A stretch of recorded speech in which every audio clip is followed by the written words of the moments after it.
Hi there, I'm Omar Ibrahim from Can't Sleep Must Paint, and on behalf of Suppressing Fire, I present to you my... Oh, look at that, that was smooth, wasn't it? In time for music and everything. Well, that is about the slickest thing you're going to see in this video. The rest of it is an absolute mess. Anyway, for those of you that don't know, the Outrider is a Star Wars ship from the Shadows of the Empire franchise. It is a YT-2400 light freighter.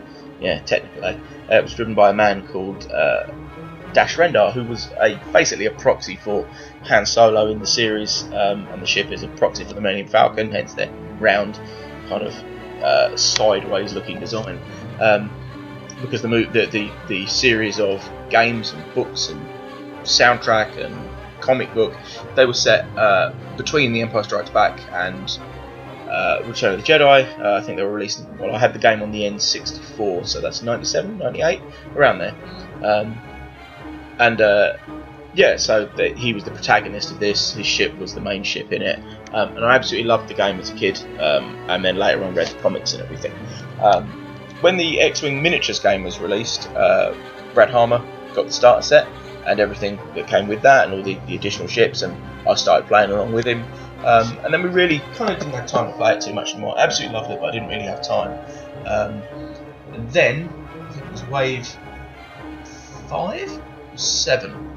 They announced that they were releasing the Outrider, and I was sucked straight back in. I thought I have to have a model for this little ship. And that was originally all. I didn't even really want to play the game, I just wanted a model. But I got into playing the game again, and since then I've played in tournaments, won a couple. I've watched videos of tournaments all around the world and things like that, in the same way that most people would watch a sport like football. I modify ships, paint ships, make custom ships. I've had ships 3D printed, all sorts. Completely obsessed with the game, absolutely love it. And my main reason for that is that, the main reason for getting back into the game at all, really being invested in it, was the Outrider. Without that, I don't think I'd bother playing it. Wouldn't have met a lot of the people I've met. Wouldn't have played a lot of the fun games I've played. Absolutely love it. Anyway, I decided to pimp my Outrider a little bit. About a year ago now, I modified my model of the Millennium Falcon so that the engine wash at the back actually glowed. I put lights inside of it, LEDs. And I decided I wanted to do that with the Outrider, and the reason I left that one second is I knew that it would be a much harder challenge, and I just wanted to get a bit better before I did it. The difference between that, the Millennium Falcon and the Outrider, is the Millennium Falcon is a big flat ship with plenty of room inside of it. To do that one, I actually had a panel that I cut out the bottom of the Millennium Falcon. All the circuitry and everything was included inside of it. The switch was inside it and everything. I could just work. It was easy. It was a nice big. The panel for the light was huge. The Outrider is a much smaller ship with much less room on the inside, so I knew that I would have to do something a little bit different there. My original plan was to actually make almost like a cartridge with the light inside of it, and slot it in and out to turn it on and off. After cutting out the back panel of the Outrider, this little grey thing here with a heated knife, I realised that wasn't going to happen. There's a pillar inside the ship that keeps the whole thing together. Now, whilst I could cut that one out, there still wasn't enough room for the next one and the next one, so the cartridge idea wouldn't work. I knew I'd have to go a bit more technical than that and come up with something different. Here's me heating my knife on a candle. It's easier than clicking the lighter every time. Clever, eh? Okay, here's the little pillar that I've cut out, put to one side. Nice and simple. Here's the ship actually in 2 bits. A lot of these photos are out of sequence, so I had to go back and forth. Sometimes the work get a little bit technical or a little bit fiddly, and I had to, just do something without trying to take a photo of it. So you'll get a bit of back and forth. But anyway, you can see here, the ship's in 2 parts, and there's a hole cut for the switch. Above the ship is the battery I intended to use, a little 3 volts coin battery, one of my little LEDs, and a switch that I ordered especially for this. That is far too big, so that was scrapped. I didn't want to play with that anymore. So here's some other switches. So when I did the Millennium Falcon, I ordered some switches, but being impatient, I found a switch on it. I think it was a set of old Christmas lights. Used that instead. Didn't wait for these switches to arrive, and I decided I'd use them on the Outrider. Nope, not going to happen. It is not a toggle switch. You can't turn it on, turn it off. You have to hold it on, which wasn't going to work for a ship. I'd have to be holding it as I'm playing the game every time. Really annoying me trying to roll dice and do manoeuvres and things.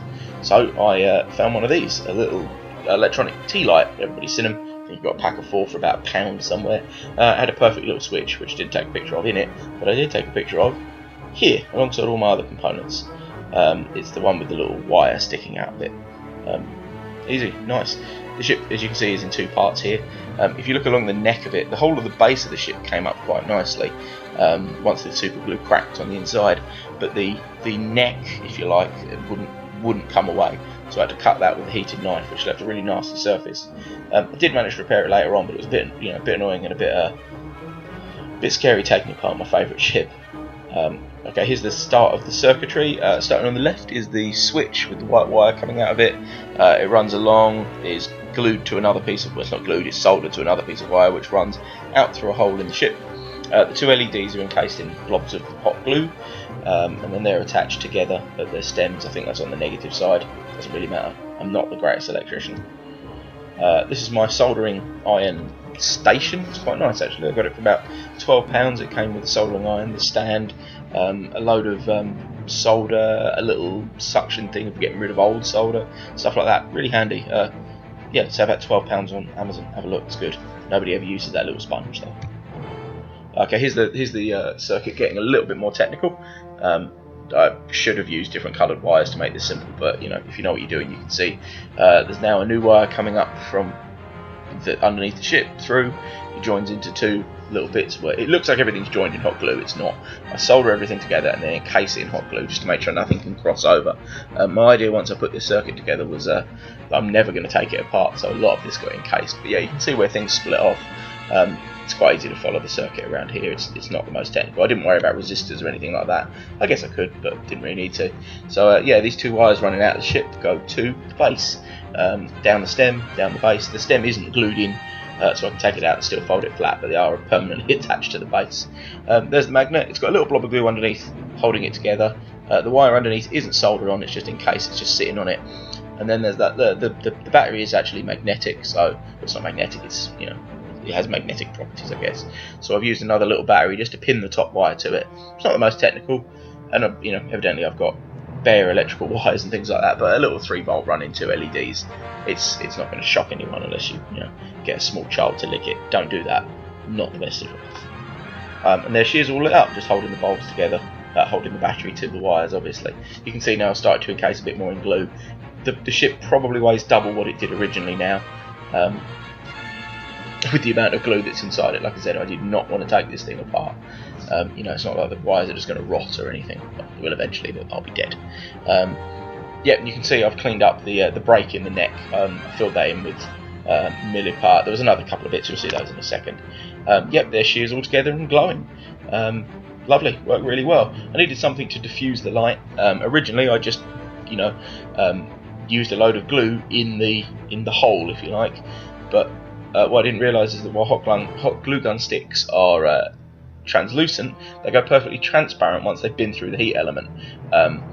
That's not much good for diffusing light, so I ended up, just as I did in my Millennium Falcon, cutting a piece of glue stick out and wedging it into the hole. Didn't actually even need to glue this one, it just sat in there. You can see a little bit of damage around the area there where paint had rubbed off and things had chipped, and you can see that little break in the neck of the ship as well.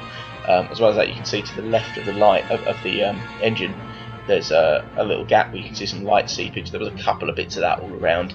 You could line the inside of the ship. I've seen people line the insides of Millennium Falcons with tin foil to make the light bounce out and everything like that. For one, that's sitting an electrical circuit on a piece of metal, which doesn't bode well for keeping that circuit working. And you don't really need that much sort of bouncing light on the inside. So I fixed all these up with a bit of milliput on the neck and in the bits where the light was seeping out, and the rest of the other bits are just touched up with paint. It made the ship look a little bit more worn out and battered, which is kind of what she is really. There she is off, so you can see the glue gun stick sort of wedged in the back there, and some of the paint repairs. Not the prettiest thing in the world, but it works. And then again from the front, there's a couple of bits. If people know the ship, they'll know this. I'm normally a lot brighter than this. Mine's quite dirty. I just wanted it again to look a bit more battered. You see a couple of bits where I've lost some detail from having to do little repairs after doing this, and just the handling of it. I would recommend you should probably paint the ship after you've modified it, but I painted this ship about 6 months ago and decided to modify it now, so didn't really work that way. You can also see the wires running down the stem, down the stalk. I painted it black just to hide them. I was going to tape them to it, but I decided to let them move a little bit. If I were to play in a tournament and somebody would have a problem because I've technically changed the outline of the ship, I'll just bring another Outrider and play with that one instead, but I shouldn't imagine anybody really ever have a problem. There she is, glowing in the dark. I'm quite proud of it. I think it's quite nice. I'd say it's my favourite ship, and I always felt like something was missing when I could turn on my Millennium Falcon and have that glowing, but not my Outrider. So yeah, she's all done. Thank you very much for watching this video. I've been Amber Ibrahim from Can't Sleep Must Paint. On behalf of Suppressing Fire, I'm sure I'll put some links up here somewhere now. Was that as flash as the bit at the beginning? Not too sure. Anyway, thank you very much for watching, like I said, and may the force yourself to be with. Yeah, no, I've lost it. Just that thing from the movie. Yeah.